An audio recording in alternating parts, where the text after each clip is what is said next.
torre parecía estar tambaleándose, a punto de venirse abajo. Entonces dejé de mirar, di media vuelta y eché a correr. Todo el mundo echó a correr. Había gente corriendo, gente agazapada en los portales. Nadie miraba hacia atrás. Intentaba respirar, pero no podía. Oh, Dios mío.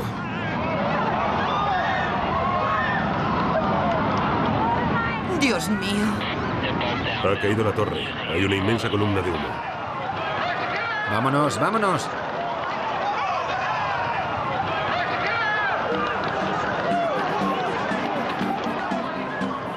Cuando por fin se posó el polvo sobre el paisaje americano tras el 11 de septiembre, sentí la necesidad de observar con detenimiento el mundo que me rodeaba.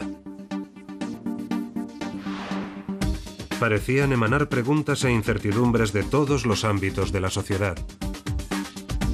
Aunque no soy ni mucho menos un conspiranoico, no podía evitar preguntarme si no nos estaban lavando a todos el cerebro, condicionándonos como a ratones en un laberinto, con el propósito de hacernos pensar y creer ciertas cosas sin ninguna explicación racional y sin preocuparnos por las consecuencias ni el futuro. Tras haber estudiado y trabajado en publicidad durante varios años, estaba al corriente de las numerosas historias y especulaciones que circulaban sobre los mensajes subliminales usados por las firmas de marketing y relaciones públicas. Y aunque el asunto me fascinaba, solía relegarlo a la categoría de leyenda urbana. Pero una de las definiciones que da el diccionario Webster de la palabra subliminal es que existe o funciona por debajo del umbral de la conciencia. Entonces me dije, ¿acaso no es así como funcionan en gran medida los medios de comunicación, la política y la cultura popular? Es decir, por debajo del umbral de nuestra conciencia. ¿Y si estuvieran manipulando nuestra mente subconsciente con técnicas subliminales para obligarnos a hacer lo que quieren ellos? Al fin y al cabo son los propios medios de comunicación los que han popularizado el propio concepto, no solo de cuando en cuando en los informativos de las grandes cadenas. Subliminal. Un mensaje subliminal. Mensajes subliminales. El poder del control mental.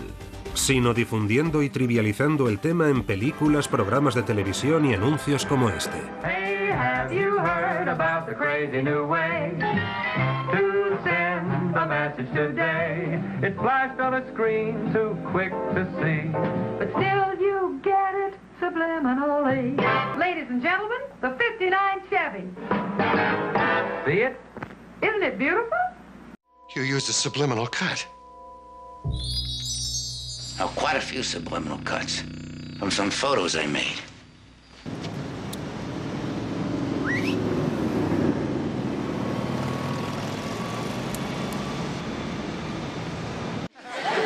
Okay, class, today we are going to talk about subliminal advertising.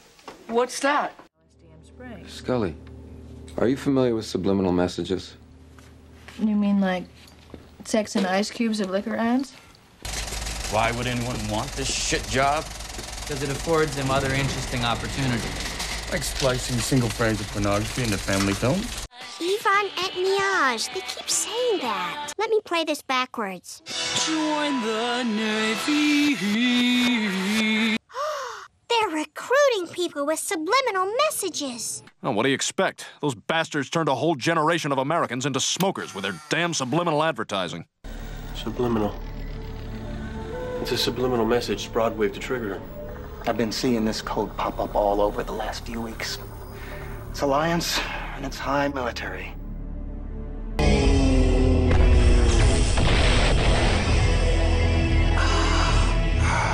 Subliminal advertising complete. ¿Ven lo que quiero decir? El tema de los mensajes subliminales es un tema recurrente. Pero, ¿y si estas técnicas estuvieran fomentando realmente toda clase de problemas sociales, políticos y económicos presentes en nuestra cultura? Problemas como la obesidad, la anorexia y otros trastornos alimentarios, la actual guerra contra el terror, o el endeudamiento galopante que atenaza a un porcentaje cada vez más elevado de la población. La clase media se está desintegrando a pasos agigantados y la brecha económica se está haciendo cada vez mayor.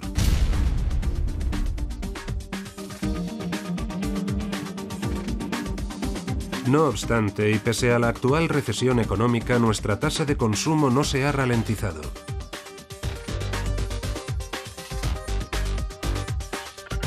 La población de Estados Unidos constituye solo un 3,5% de la población global. Y sin embargo consumimos más de un 25% de los recursos naturales del mundo. ¿Y si realmente los mensajes subliminales y otras técnicas subconscientes hubieran estado programando la nación? He decidido averiguarlo por mi cuenta. Júzguenlo por ustedes mismos.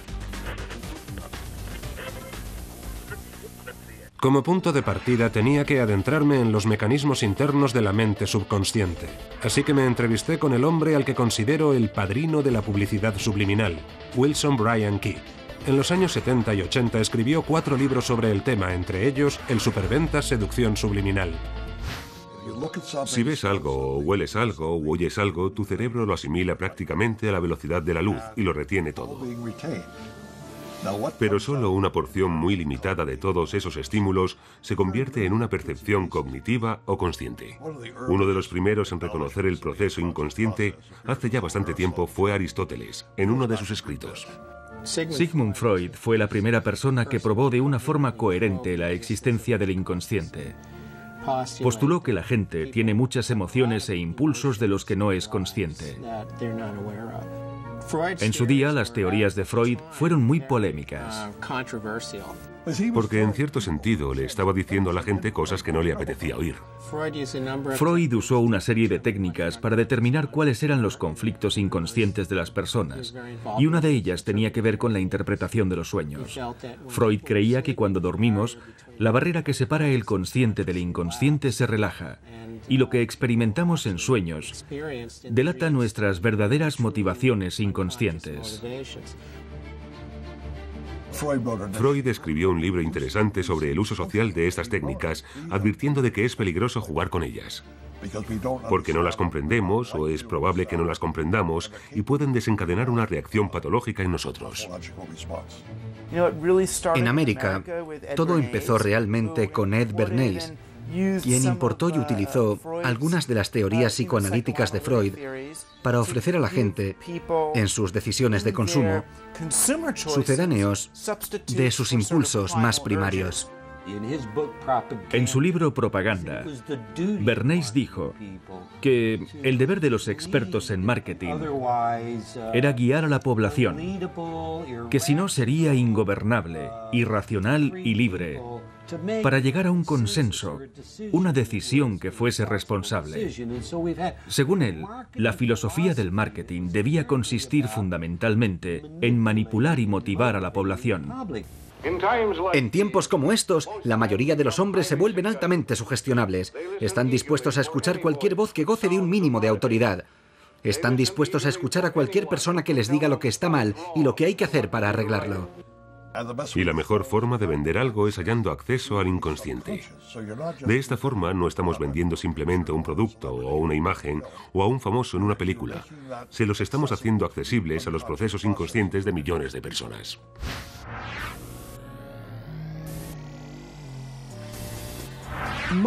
La mayoría de los americanos descubrió el concepto de publicidad subliminal en 1957. Un investigador de marketing llamado James Vicary anunció que había llevado a cabo un experimento supuestamente muy elaborado. Aseguraba que había realizado un experimento secreto en un cine de Nueva Jersey donde había insertado las frases «¿Tienes hambre? Come palomitas» y «Bebe Coca-Cola» en la película Picnic con Kim Novak. Y ni siquiera eran anuncios que duraban un fotograma, eran mucho más rápidos, porque Vicary había usado un aparato llamado taquistoscopio. El taquistoscopio de alta velocidad es un proyector que emite una señal que dura una 50ª parte de segundo, aunque se puede cambiar esa velocidad. Y aseguró que el consumo de Coca-Cola se había disparado y el consumo de palomitas también se había disparado. Un éxito arrollador. En el verano de 1957, Vicary dio una rueda de prensa para desvelar su técnica en un extraño almacén neoyorquino, aislado con colchones y alambre de espino. Anunció que las ventas de Coca-Cola habían aumentado en un 18% y las de palomitas en un 57% durante el experimento que afirmaba haber llevado a cabo en Nueva Jersey ese año. Hoy el experimento de Vicary sigue siendo una de las historias de publicidad subliminal más incomprendidas de Estados Unidos. Es cuando estás viendo una peli y de pronto aparece un mensaje muy rápido que no tienes tiempo de ver, pero que te convence de que igual te apetece una Coca-Cola. En los 50, cuando la gente iba al cine y empezaba la película, ponían un mensaje con la palabra palomita subliminalmente, ¿no? He oído que lo hacen en los cines. Ponen mensajes como compra Coca-Cola en la pantalla justo antes de que empiece la película. Supongo que te refieres a eso. ¿Crees que lo hacen en los cines? No sé, pero a mí siempre me entras, ¿eh? Cuando yo era un niño en los años 70, recuerdo que mi padre había leído Seducción subliminal y lo citaba para demostrar que en los cines se empleaban esas técnicas. Durante años me creí esa historia a pies juntillas. Había muchas compañías interesadas y cadenas de televisión dispuestas a emitir anuncios subliminales. Entraron en juego muchos competidores con otros productos y las televisiones y radios admitían abiertamente que estaban experimentando con ese método. Las radios pensaban emitir anuncios susurrados con voces susurrando cosas como compra petróleo de Oklahoma o bebe 7-Up muy bajito por debajo de la música que estaban pinchando. Y fue un escándalo. La opinión pública se puso muy nerviosa y agitada con esto. Se publicó toda clase de editoriales en contra de este fenómeno. El Congreso decidió tener un pleno sobre la cuestión. Vicari viajó a Washington para hacer una demostración de su procedimiento. Esto dio pie a declaraciones como las de Norman Cousins, que condenó los mensajes subliminales como la tecnología más peligrosa jamás desarrollada por el hombre.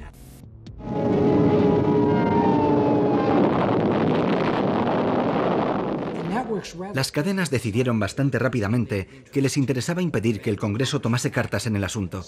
Así que formaron la Asociación Nacional de Organismos de Radiodifusión y se pusieron todas de acuerdo para prohibir la publicidad subliminal.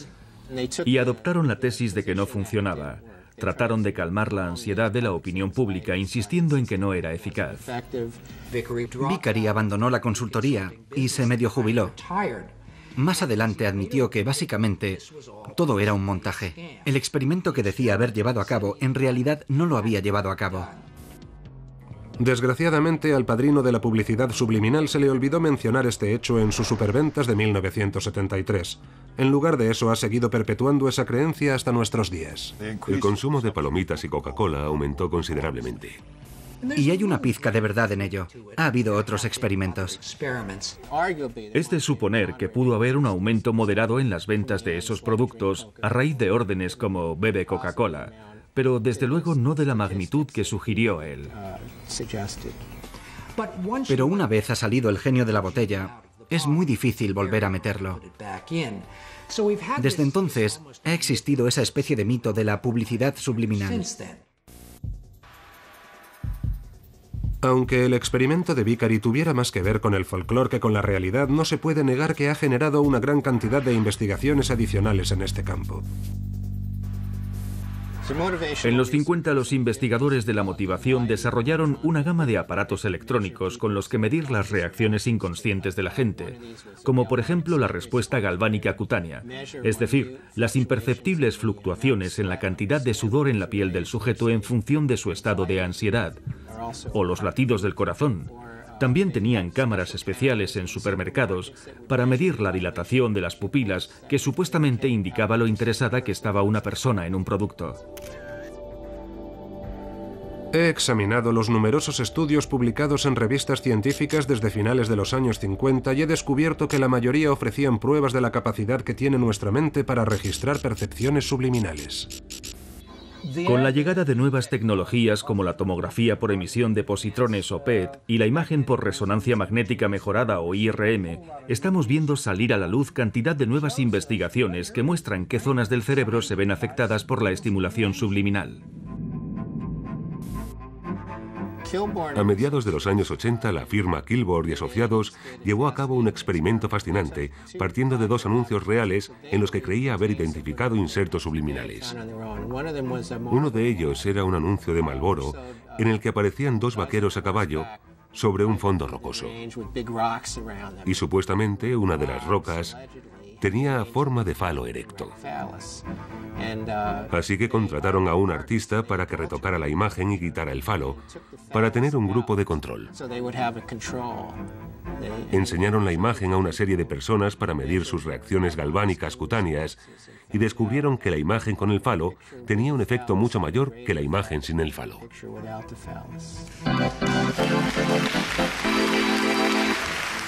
Pero ¿en qué medida puede afectarnos algo que no somos en absoluto conscientes de haber visto?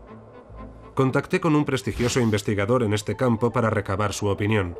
El profesor Howard Shevrin enseña psicología en la Universidad de Michigan y lleva más de 50 años estudiando los efectos de los mensajes subliminales en nuestra mente subconsciente. Fuimos los primeros en demostrar que se podían detectar reacciones colocando unos electrodos en el cuero cabelludo del sujeto. Teníamos un grupo de palabras que eran claramente negativas y otro grupo de palabras claramente positivas. Todas las palabras estaban mezcladas y aparecían durante una milésima de segundo. Quería que el mensaje no tuviera ningún sentido. Era evidente que la gente no era consciente de lo que veía. Con un mensaje de una milésima de segundo es imposible ver nada. Y nuestro hallazgo fundamental es que las palabras negativas, presentadas subliminalmente, provocaban una respuesta cerebral de mayor voltaje que las palabras positivas. Volvemos a la cuestión científica más general de saber si un estímulo subliminal puede, por sí solo, producir un cambio en el comportamiento de una persona y cambiar un aspecto importante en un grado significativo. Los indicios de los que disponemos son problemáticos.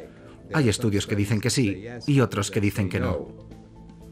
¡Qué extraño! Según el catequista de la iglesia a la que yo iba de adolescente en los años 80, los mensajes subliminales disimulados en la música rock eran responsables de que la gente se drogase, adorase a Satán y se suicidase.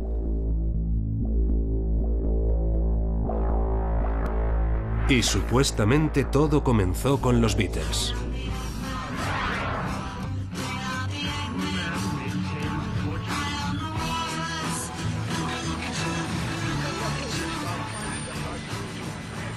Así que fui a la Gran Manzana para hablar con el redactor jefe David Fricke, que lleva más de 25 años trabajando en la revista Rolling Stone.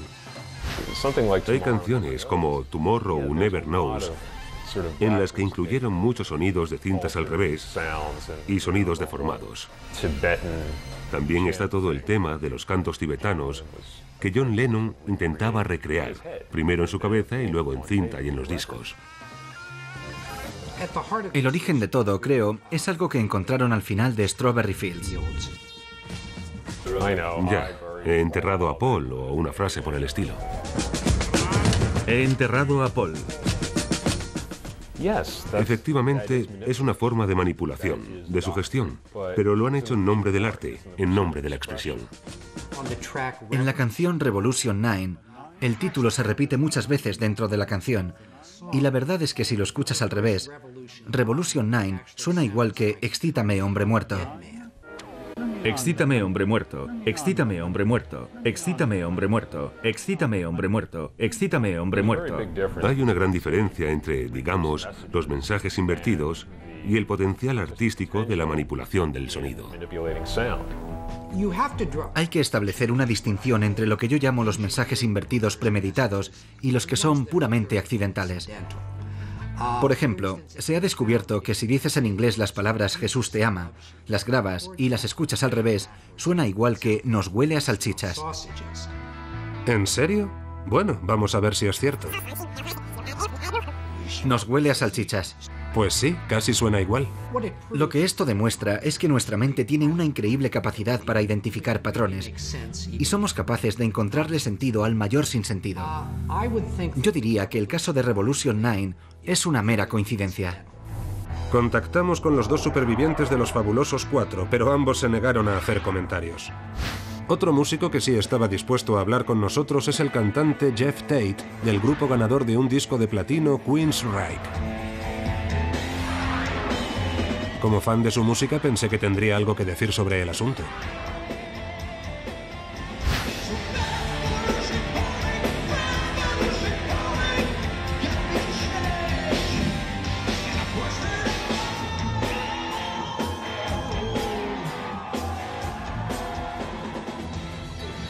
Lo que tratamos de hacer con nuestra música es pintar un cuadro sonoro, para transmitir mejor el mensaje que intentamos trasladar con nuestras letras. Y para ello usamos todos los medios de los que disponemos. El primer álbum que recuerdo que hiciera algo parecido es el Sgt. Pepper's de los Beatles. Estaba plagado de todo tipo de collages sonoros interesantes, con partes habladas y sonidos artesanales. Hay quien habla de los peligros de los mensajes subliminales, refiriéndose a la música. Y creo que es un tema subjetivo. ¿Qué es un mensaje subliminal? Todo depende de quien lo esté escuchando. Yo oigo cosas muy nítidamente en los discos porque están ahí y es mi oficio. Es a lo que me dedico, así que cuando escucho algo me fijo mucho. Habrá personas que crean que son sonidos subliminales porque nunca los han escuchado antes, pero es porque no prestan atención. Así que creo que todo es opinable. Queremos avisaros de que lo que estáis a punto de ver es la pura verdad, sin tapujos, lo que muchos de los medios de comunicación convencionales no quieren que veáis. Otra persona que parece saber mucho sobre los mensajes subliminales en la música es el pastor Joe Schimmel, de la Iglesia de la Causa Justa. Ha producido un documental cristiano sobre los mensajes en la música popular llamado Vendieron sus almas por el rock and roll. La gente no daría crédito si se diera cuenta de la carga subversiva que encierran los medios de comunicación populares y de las intenciones que albergan. Un grupo que, según su vídeo, contribuye a esta tendencia musical es Led Zeppelin, el grupo de rock que más discos ha vendido de la historia. Aquí vemos a Robert Plant cantando Stairway to Heaven. Está diciendo a sus fans que a veces las palabras tienen dos sentidos, dándoles a entender que pueden interpretarse a la vez hacia adelante y hacia atrás.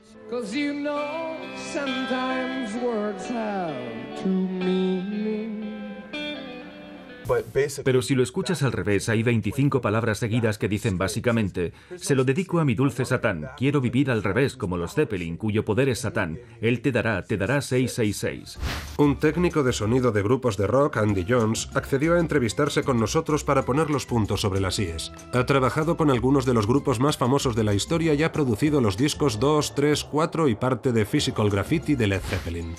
En la época en la que estaba produciendo al grupo Cinderella, alrededor de 1987, vino a verme al estudio un crío puesto de metanfetamina y empezó a hacerme preguntas sobre el llamado enmascaramiento inverso. Es una sarta de tonterías. Este fenómeno satánico va más allá de los designios de los hombres, está inspirado por el demonio. Bob García, de la discográfica A&M, ha declarado: será cosa del diablo porque aquí nadie sabe cómo se hace. No tiene ningún sentido. Cada cual puede interpretar los mensajes como le dé la gana. Creo que en el fondo saben lo que está pasando y están atrayendo a sus seguidores a una especie de orgía de poder. El enmascaramiento inverso es una tontería. Nunca ha ocurrido, nunca lo hemos hecho. Es un hecho comprobado porque yo estaba presente. Si quieres transmitir un mensaje subliminal, no hay forma de hacerlo, es imposible. Hay muchas pruebas disponibles, pero primero hay que buscar más allá de las apariencias, y creo que cuando la gente empiece a verlo, con suerte comprenderá que lo importante es la verdad, no las experiencias.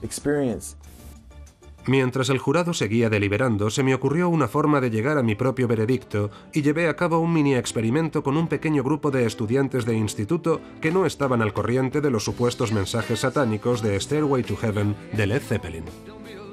Los dividimos en 3 grupos y les hicimos escuchar el mismo fragmento de la canción, tanto hacia adelante como hacia atrás. El primer grupo podía leer los mensajes satánicos que, según Schimmel y otros, estaban presentes cuando se escuchaba la canción al revés.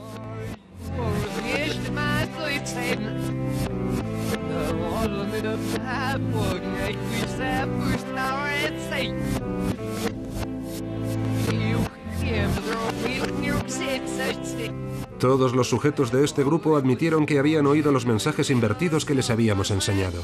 Si te fijas bien, están ahí. Sí, los he oído todos, es demencial. Desde luego, los pusieron adrede. Igual para que los escucharan ciertas personas. Al segundo grupo le enseñamos una letra que me había inventado basada en lo que me parecía oír cuando escuchaba la canción al revés.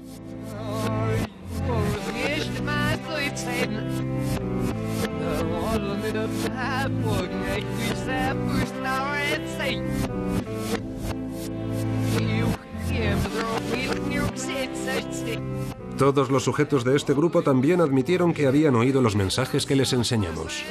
Estoy seguro de haber oído esas palabras. Lo que me sorprende es que alguien se haya dado cuenta. Debe de ser una teoría conspiratoria, en plan, aquí hay mensajes ocultos. Los sujetos del tercer grupo escucharon la canción al revés, pero no les enseñamos ninguna letra. Les pedimos que nos dieran su propia interpretación de lo que habían oído.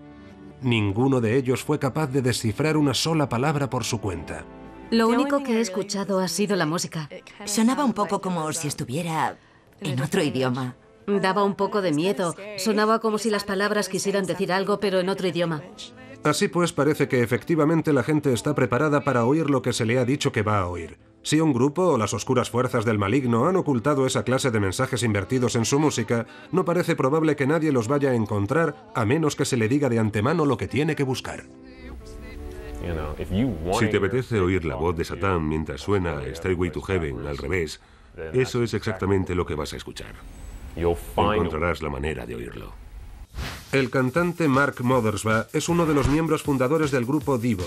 Además, ha producido bandas sonoras para cine, televisión y videojuegos. La primera vez que alguien nos habló de los mensajes subliminales fue cuando rodamos un corto, mucho antes de que existiese MTV.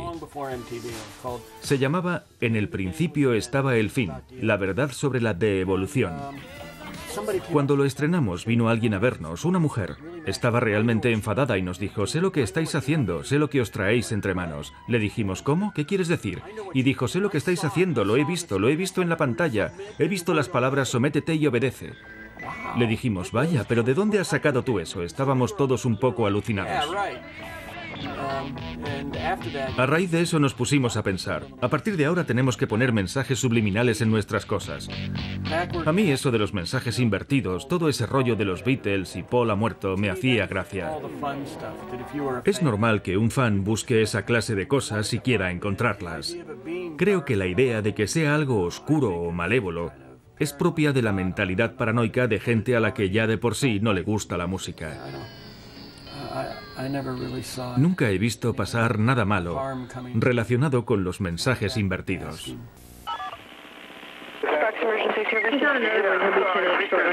He oído 2 disparos.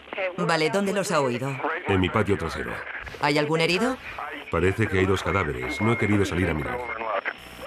En un juicio sin precedentes, unos abogados han declarado hoy ante un tribunal de Nevada que los 2 adolescentes depresivos que se pegaron un tiro estaban sugestionados por los mensajes subliminales de un disco de rock.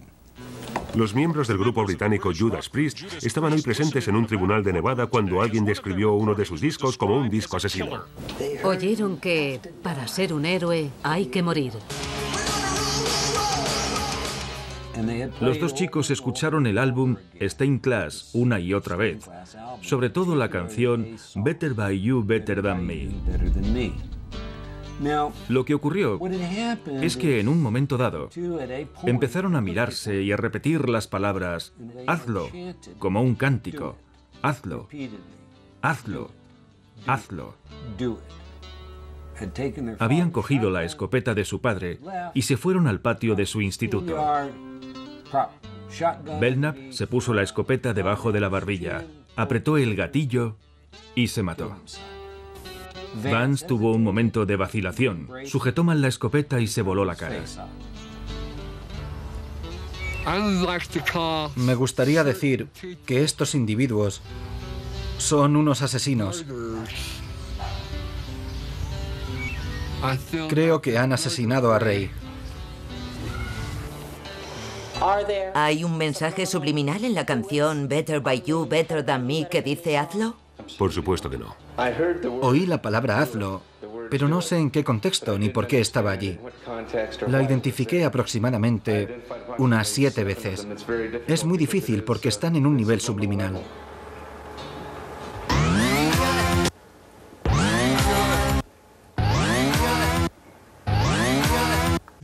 El grupo Judas Priest ha admitido haber usado mensajes subliminales en otros discos, pero en este, justamente no.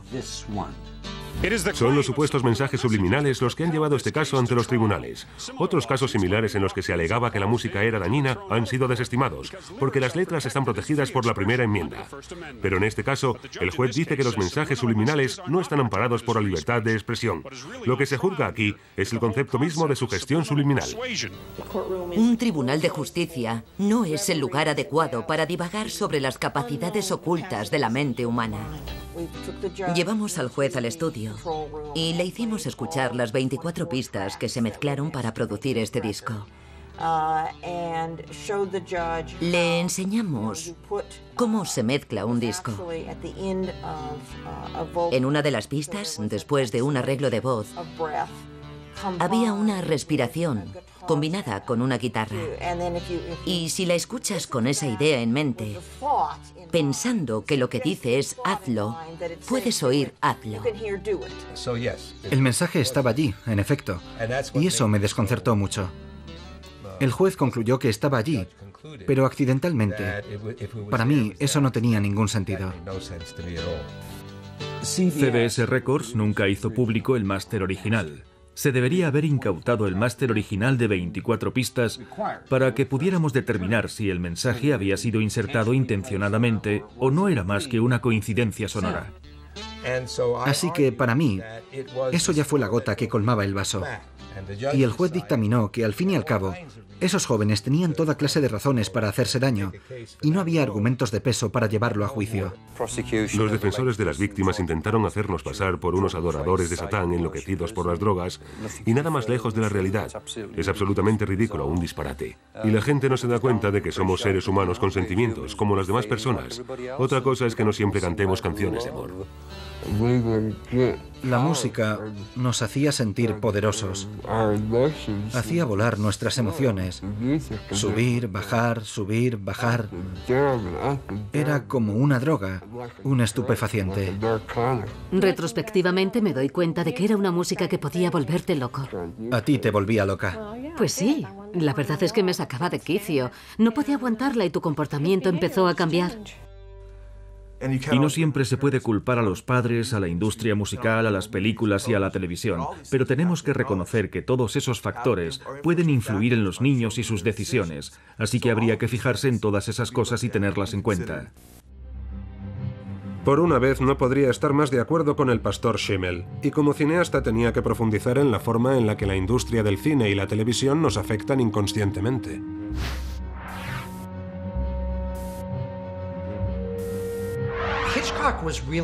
A Hitchcock le intrigaba realmente toda esta idea de los efectos subliminales en las películas. De hecho, la primera vez que los usó fue en una película llamada Encadenados, que era una película en blanco y negro, pero tenía un único fotograma en color. Aparece cuando uno de los personajes se lleva una pistola a la cara para suicidarse. Y cuando aprieta el gatillo, se entrevé un único fotograma rojo. Lo que hizo Hitchcock fue pagar a una artista para que pintase a mano ese mismo fotograma en todas las copias existentes de Encadenados, o sea que es obvio que se lo tomaba en serio. Hilton A. Green fue ayudante de dirección de Alfred Hitchcock desde 1956 hasta que se jubiló. Colaboró en clásicos de la talla de Alfred Hitchcock Presenta o Psicosis. Vi a Hitchcock en la sala de montaje donde le indicaba al montador en qué fotograma cortar, mirando fotograma por fotograma hasta llegar al punto exacto donde quería cortar. Pasaba todo el tiempo que hiciera falta con el montador. Cuando rodó Psicosis, hizo algo todavía más sofisticado. Hacia el final de la película hay un fundido encadenado muy lento a un plano de la policía izando el coche de Janet Leigh del pantano. Pues bien, durante el fundido, Hitchcock superpone una especie de calavera sobre la cara de Tony Perkins. Eso crea un efecto más bien fantasmagórico. Y naturalmente, a Hitchcock le pareció que así aumentaba la pegada emocional del desenlace de la película. También se ha dicho que Hitchcock podría haber añadido fotogramas con palabras como sangre, cuchillo y asesinato en las copias distribuidas en salas de la película para aumentar el suspense y el miedo.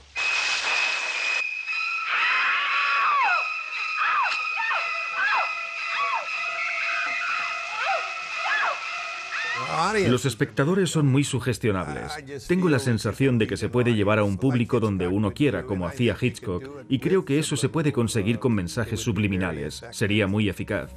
Si llegó a poner intencionadamente palabras como asesinato o cuchillo y ese tipo de cosas, debió ser cuando yo no estaba presente. Debió ser mientras trabajaba con el guionista.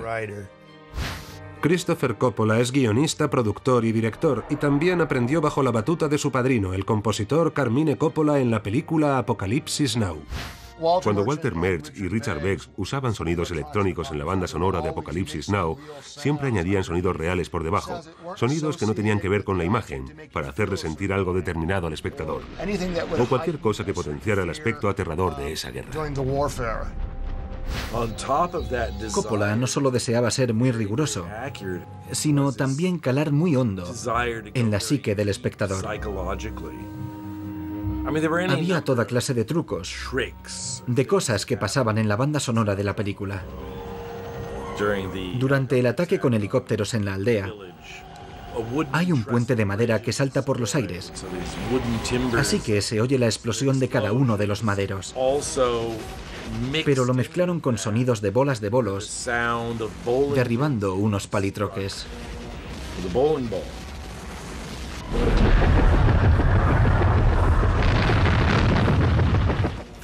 Se usaban mucho técnicas como esa. En muchas otras películas también. Como por ejemplo en El Padrino. Cuando querían que sintieras miedo por algo que iba a pasar, añadían sonidos de bebés llorando y cosas por el estilo.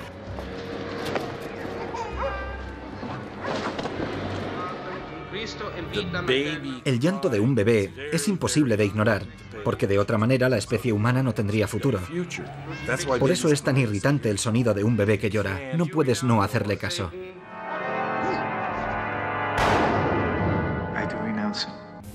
Para mí es algo creativo. Estás estimulando esta parte del cerebro. Si quieres impactar al espectador con algo, no le golpeas en la cabeza con ello. Se lo enseñas de tal forma que quizá él no se dé cuenta, pero lo tenga grabado en la mente y luego piense, ¿dónde he visto yo eso? Friedkin es otro director al que también le intrigaba esa idea. En El Exorcista utiliza planos subliminales en al menos dos momentos claves de la película.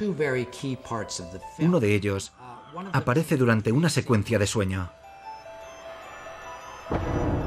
El otro aparece durante el exorcismo propiamente dicho.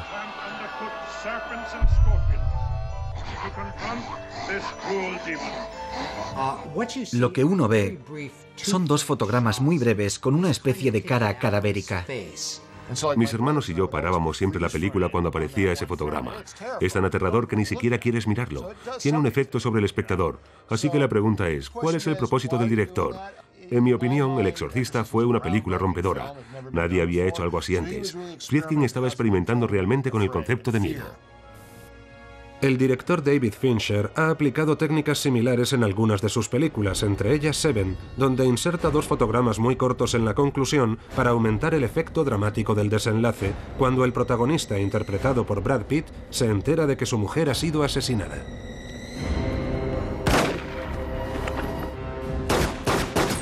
Aunque no es de extrañar que una película como esta utilice esa clase de tácticas, pero el último lugar en el que uno esperaría encontrárselas es en un dibujo animado de Disney. Los delegados de la Convención Bautista del Sur votaron el boicot a Walt Disney. Están promoviendo una ideología anticristiana, antifamilia y pro-homosexual. En la película sugieren que un sacerdote se excita sexualmente al casar a una pareja. El supuesto bulto que les ofendió aparece durante una fracción de segundo.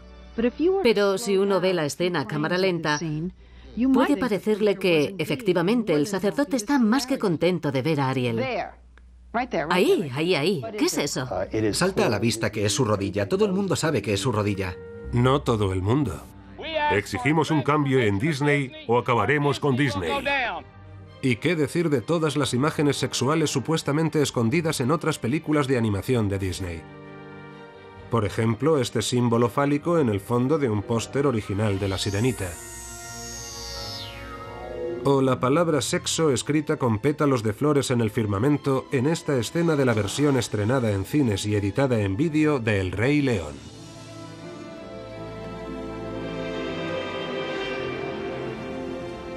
Y esta cosa, sea lo que sea, que asoma en una ventana en una escena de la versión de 1977 de Los Rescatadores. Disney ha negado una y otra vez tales acusaciones. Es solo que hay gente que pasa demasiado tiempo buscando cosas que no están. La reedición de estas películas en DVD y Blu-ray le da por fin la razón al expresidente ejecutivo de Disney, Michael Eisner. Es verdad que las imágenes ocultas no están, por mucho que las busquemos, porque han sido expurgadas de las versiones más recientes. Sin embargo, el escrutinio público, las malas lenguas y la sátira siguen cebándose aún hoy con Disney. That's how we can sell sex to little girls. See, if we make the posters with little girls reaching for your junk, then you have to wear purity rings or else Disney Company looks bad. Si las imágenes sexuales ocultas pueden considerarse subliminales, ¿qué decir de la epidemia moderna del emplazamiento publicitario? We thank you so much for this bountiful harvest of Domino's, KFC, and the always delicious Taco Bell. Cuando vemos a un actor sujetando una lata de Pepsi, el producto está ahí, pero no lo percibimos como un anuncio, lo vemos como parte de la película. Converse All Stars, vintage 2004. Don't turn your face up like that. I know you want some. All you gotta do is ask. Hasta el emplazamiento publicitario suele ser una táctica subliminal, porque no te estás planteando realmente, ese tío se está bebiendo una Coca-Cola, pero lo ves, y tu cerebro lo registra.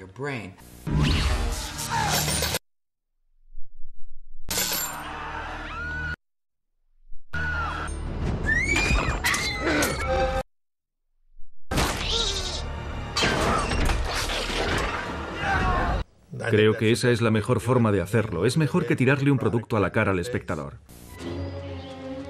Pero ¿en qué medida funciona el emplazamiento publicitario en las películas? Inmediatamente después del estreno de E.T., las ventas de bombones Reese's Pieces aumentaron en un 80% según las estimaciones.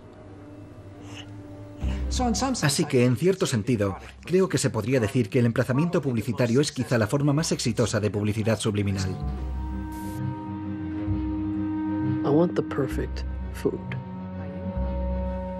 Si las películas y los programas de televisión pueden suscitar emociones y vender productos con estas tácticas, ¿qué clase de técnicas podrían usar los publicistas para empujarnos a consumir aún más? Imagine all those burgers in your stomach right now.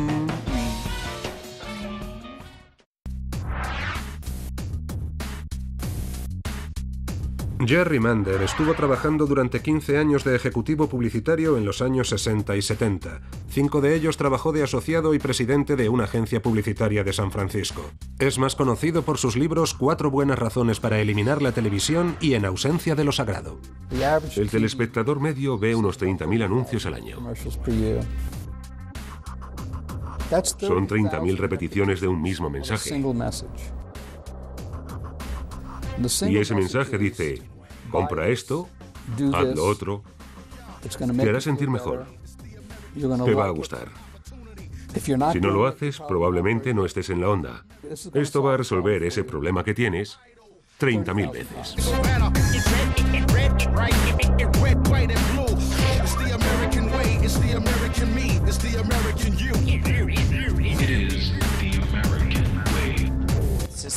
Es algo sistémico. La publicidad funciona mejor con gente que vive sola y está asustada. Es una especie de terapia inversa. Vamos a terapia para resolver nuestros problemas y sentirnos mejor con nosotros mismos, mientras que los medios de comunicación tienen exactamente el objetivo opuesto. Hay que crear una tensión en el espectador, una tensión consciente y una ansiedad para que salga a buscar el producto a modo de alivio.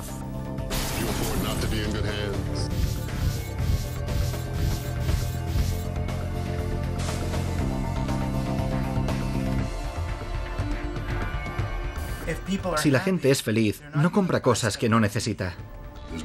Ha habido circulares de ejecutivos publicitarios que decían: nuestro trabajo es hacer que las mujeres se sientan mal consigo mismas. Creemos realmente que este es el aspecto que debe tener una mujer, esta versión diseñada por el plan de marketing de algún tipo. Todas miran este bonito anuncio y piensan: me gustan las tetas que tiene esta modelo, y no se dan cuenta de que las están manipulando. Tal y como lo veo, podríamos fijarnos en fenómenos como la anorexia y la bulimia y decir, es un fenómeno motivado por los medios de comunicación. Están destruyendo a nuestras familias. Nunca en toda la historia de la humanidad hemos estado tan asediados, porque nunca hemos tenido medios de comunicación de masas como los de hoy. A raíz de mi experiencia previa como ejecutivo de cuentas en una agencia de publicidad, sentí una conexión personal con este tema y quise saber más. Y nadie mejor que Noam Chomsky, profesor de lingüística en el Instituto Tecnológico de Massachusetts, para ayudarme a traducir el lenguaje de los medios de comunicación de masas. Este prestigioso académico, activista político, crítico de los medios de comunicación y escritor, ha publicado docenas de libros, incluidos Fabricando el consenso, El beneficio es lo que cuenta y Estados fallidos. ¿El objetivo del anuncio de televisión es hacer de uno un consumidor informado que toma decisiones racionales? No. El objetivo del anuncio es engañarlo y manipularlo a uno con imágenes para que esté desinformado y tome una decisión irracional. En eso se gastan las compañías cientos de miles de millones de dólares al año. Y lo último que les interesa es el libre juego del mercado. Lo que quieren es coaccionar y controlar. ¿Sabe? Cuando Goebbels desarrolló su poderoso sistema de propaganda en la Alemania nazi, estaba inspirándose en aspectos muy concretos de la propaganda publicitaria, los anuncios de Estados Unidos, para copiar esas técnicas. Eslóganes sencillos, repetidos una y otra vez, que apelaban a las emociones. Todas esas ideas que se han desarrollado hasta formar casi una ciencia.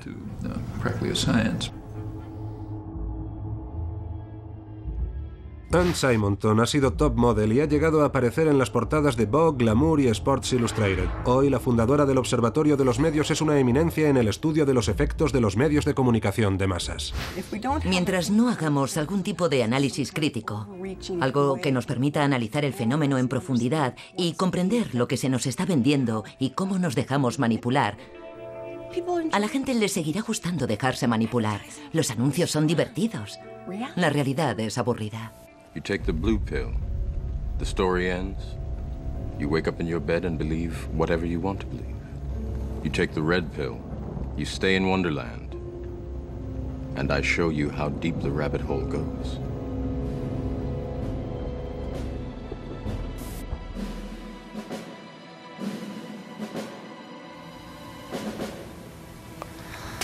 Pues a ver. De la tele, sobre todo. Los publicistas tratan de llamar la atención de niños cada vez más jóvenes. Y todo anuncio destinado a un niño pequeño debería considerarse subliminal. Porque los niños pequeños no distinguen entre el anuncio y el programa. Para ellos se funden en un todo indisoluble. Todo anuncio destinado a los niños de 4 años, o de 5 años, o de 6 años, está dirigiéndose a una conciencia incapaz de funcionar racionalmente. Los padres usan la televisión como una especie de canguro, ¿vale? Plantan a sus hijos delante del televisor y no hay ningún acompañamiento, ninguna pedagogía. No hay padres que se queden mirando la televisión con sus hijos. Han llegado a interesarse por los niños de 9 meses. Se han dado cuenta de que con 2 años uno ya le es fiel a una marca y es capaz de reconocerla. Es extraordinario. Y cuando ves algo que te gusta en la televisión, ¿qué haces? Se lo pido a mi mamá. ¿Y si dice que no? Pues sigo pidiéndoselo y dándole la lata hasta que lo consigo.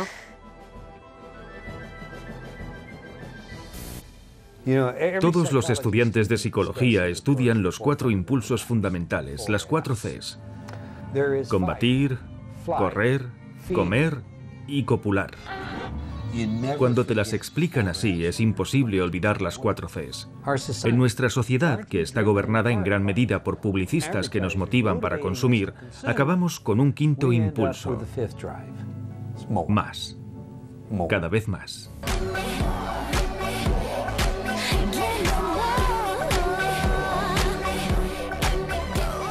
Anestesiamos sistemáticamente su grado de excitabilidad, incrementando la cantidad de estímulos de naturaleza sexual o violenta o desagradable que les enviamos.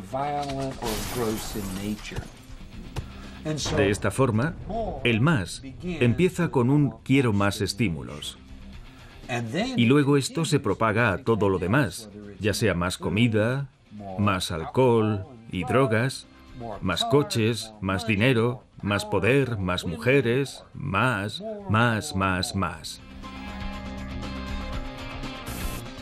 ¿Por qué se endeudan las personas con sus tarjetas de crédito? ¿Por qué compran cosas que a saber si las necesitan o no? El consumismo se convierte en una religión secular en la que usamos ciertos bienes materiales para rellenar el vacío de nuestra alma. Cualquiera de nosotros puede verse atrapado en esto. Me gustaría pedirle a todo el mundo que echase un vistazo por su casa y que se fijase en todas las cosas que ha comprado en los últimos 10 años y que no usa.